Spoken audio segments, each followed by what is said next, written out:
Hello, please do subscribe if you aren't already. So in today's video, I wanted to share with you more about my 100-day project, which I've been doing over the last, I'm now on day 80. I'm a little bit behind, so I thought I would continue to share some of what I've done with you. Now, a while ago, after I'd done a couple of weeks worth-ish, I shared with you some background to the project and what I was doing. And essentially, for most of the time, I've been working on A6 small pieces of cartridge paper that I've been creating collage only works with. And for 10 days, when I was actually away on location, I actually did 10 of those. Instead of using A6 cartridge paper, I did them in a concertina. So what I'm going to do in the notes is I'll share with you that video that where I overviewed the project, and I'll also share with you the 10 days I did with the concertina sketchbook, just to refresh your memory in case you haven't seen them. And so today what I wanted to do, I wanted to share some of the other groups that I've done. And obviously I'm not finished yet, and I'll probably do a very end video that kind of overviews and sort of pulls things together. But at this point, where I've done quite a few other groups of work, so I've done another 50 on top of what you would have already seen from the 2 videos I'm going to share, I thought I would put those onto the desk and start talking about those groups and share with you some of the things that I've learned from doing this project about collage and about the composition, and that might well be useful for you in your projects or in your types of work, depending on what you're doing. Okay, so let me give you a bit of an overview. So what I've done is these are 5 lots of 10, and I've worked in groups of 10, I suppose, because really in a way I've thought about it in the same way I think about paintings, where having a series really helps you to work through things, and there seems to be a bit more of a sort of more tangibility, and it just seems easier to manage if I'm doing them in groups. Now, if I was doing a different sort of subject, maybe it wouldn't be as relevant, but for just doing 100 collages, I think me having sort of groups of them with sort of loosely a kind of a theme to each of those groups really has helped. Now, in the first ones I did, and that first video, I wasn't really doing that. I was just doing one collage after another without necessarily much of a theme or a connection between them, unless by coincidence. But as it went on, I realised that I would get much more from doing them in groups, where I could actually be exploring a theme through the 10 pieces. And often what I have done is, instead of doing 20 minutes a day, I've been doing them in groups. So I might not be doing them every day, but when I'm working on a group, I might spend 2 or 3 sessions working on that group of 10. And for whatever reason, I think because it's very related to how I work in a series of paintings, that has worked much better for me. And I found it much more easy to think about and easier to keep it loose and fresh. Whereas when I was doing one at a time, I was seeing the tendency to get tight, to overwork them, to spend too much time. It's very much like working on just one painting. So this is the coastal group. With a bit of an odd one out. I think I was starting to look at something and then decided I'd make this about the coast. And as you can see, I've kept with a very simple colour palette. I've got the gold and I've got the blue and I've got the orange. So what I found really helpful was to sort of like almost sort of grab a load of different papers and then use those in the general, because otherwise you were just floundering with, so many different papers and so on. Whereas having the group, and it's almost like when you're painting, you decide on a colour palette, you mix your paints and you use those paints. And that's kind of how I approached this. And I found that quite helpful, because it enabled me, by sort of pulling out the papers and deciding on the colours, it then enabled me to focus more on the composition. And I think if you've got too many things going on, it's like when you're outside drawing, if you have too many things going on, too many variables, too much choice, it sort of makes it difficult. So that's the thing that I got from this group. And I really started getting into using these cutouts and using shapes, and not just geometrical shapes, but varying the shapes and having these sorts of cutouts and almost negative spaces created, and these sort of ovals and sort of like these different sort of shapes that were very much, I thought, related to the sea and the sort of narrative that there is at the beach and at the seaside. So that's what this group are all about.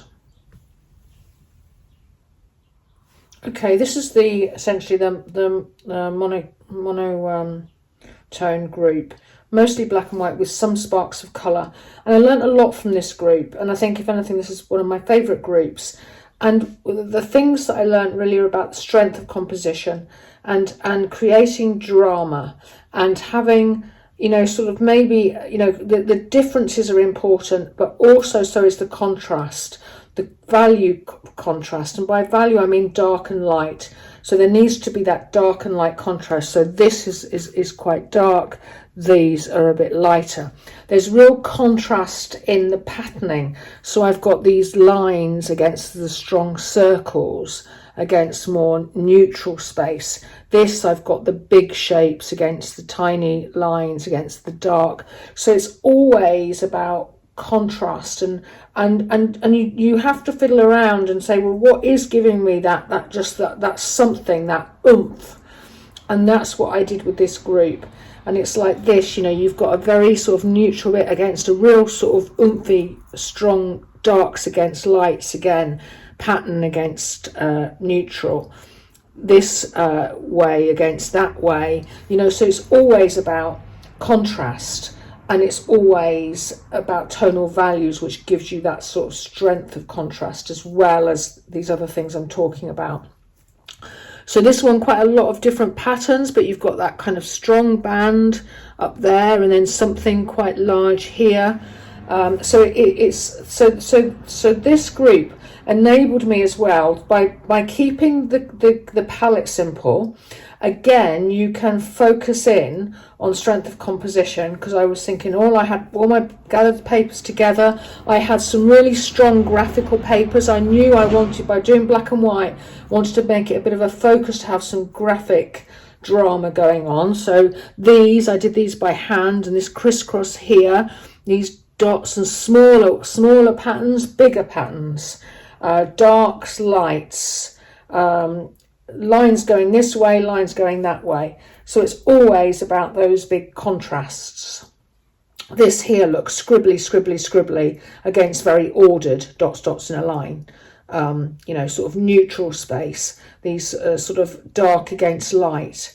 So all of that going on, and keeping it fresh. So when I'm doing these, by doing them in groups, you can see that you're creating different ones. You're not creating 10 similar ones. If you've got one that's got a big piece in the middle, for example, like this one, then you do one that's got, you know, more of a sort of a crossing over sort of composition. So by having them in groups as well, you can kind of push those boundaries, and by having them in groups, you can be working on multiple ones, and that helps as well. You do something that works on one, then you think, I could apply that to this one to make it stronger, and so on. You know, like, look, you've got this here, this is a little thing that I've put over the top of this. Oh, well, this is a similar thing but different. So using what works in different ways. So that's my monotone group.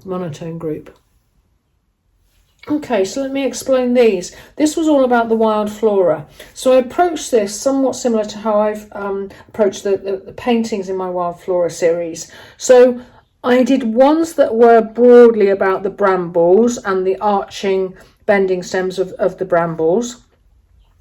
These were broadly about grassy banks, or at least in terms of the colour combination and sort of shapes. And these were about the rosebay willow herb, again in terms of the colours and the shapes. The orientation can be obviously changed, but I've done it like this so you can kind of see them all laid out. So again, very useful to start working with colour palettes and being really clear, so gathering them together. And then thinking about the shapes and the patterns has driven these and helped me to create these collages that have the sort of energy. So I was thinking about the subject matter and about the shapes of that subject matter, and it's that I've used to help me pull these together and give hopefully an energy to some of these pieces. And as I say, I gathered the reds and the golds that were to do with the grassy banks. I gathered the pinks that were to do with the rosebay willow herb, and then the purples and pinks and so on for the brambles. So hopefully that makes a bit of sense. So it's just useful to kind of keep everything pulled together, thinking about your subject and doing it that way, keeping that as a focus, rather than, so that you, again, it's a bit like having some constraints to help you be more creative with what you've got, limiting what you're working with. Okay, this is the final one I'm going to show you, and this one, the focus was using text and a narrative and a story. And so what you will see on all of these is that predominantly they are done with text. Now I've added other elements to break it up so that the composition works better. And that was one thing I did learn from doing it this way. I learned that actually even a small amount of relief, be it, you know, the pink here or the dots there or the stripes and shapes here, the small amounts of relief make the text work better. So just having just text in general didn't work.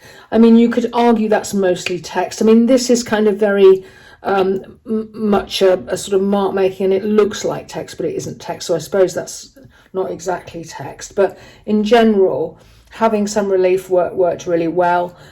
Variety is the key again. So it's about having big letters, small letters, organised and very sort of straight and text, and very loose calligraphy. It's the contrasts again, the very whispery, spidery text against the very formal lined text that's in a dictionary.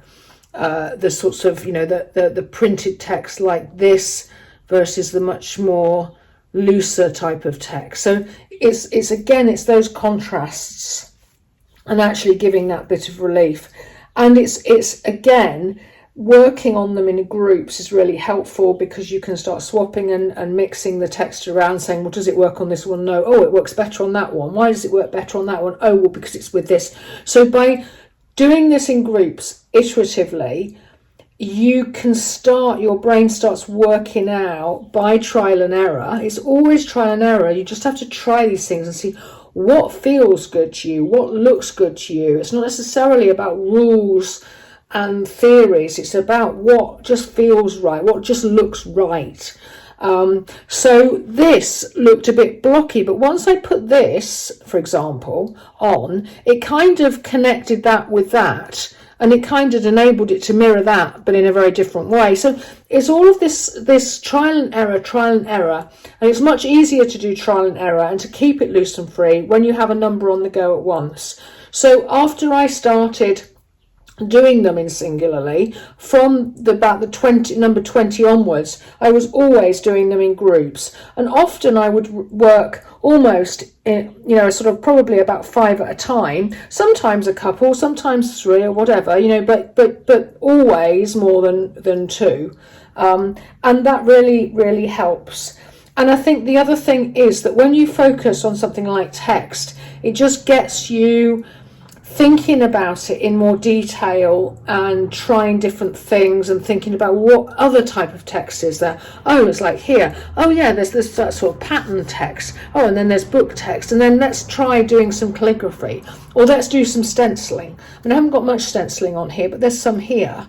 And then this, for example, I was like, oh, I kind of want something that links that to that. And then I started playing around with, you know, with shapes again, with cutouts. And that again works quite well.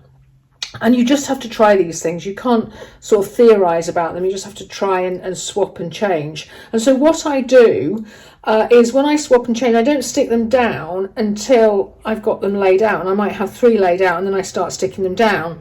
And what I also found is if you have to be a bit careful, because if you're not careful, the way you've overlaid them, if you just take them off and then start sticking them, it might not work out like you have originally got it. So what I got in the habit of is, once I got a layout that I was happy with, I took a photo.